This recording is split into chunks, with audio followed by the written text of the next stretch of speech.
Hello and welcome to another video from flashcardsforkindergarten.com. In this video, I'm going to go over the farm animal flashcards.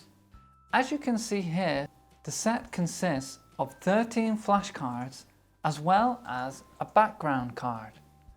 This large background card can be printed at A4, A3 or any size you would like.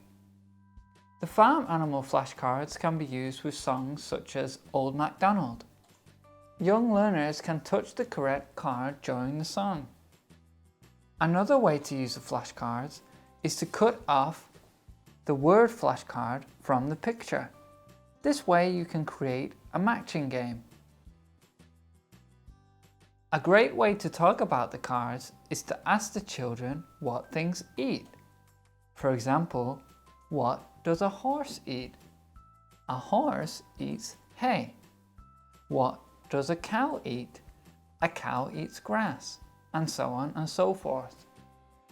If you would like to download these animal flashcards, as well as hundreds of other flashcards for absolutely free, please visit flashcardsforkindergarten.com. Thank you.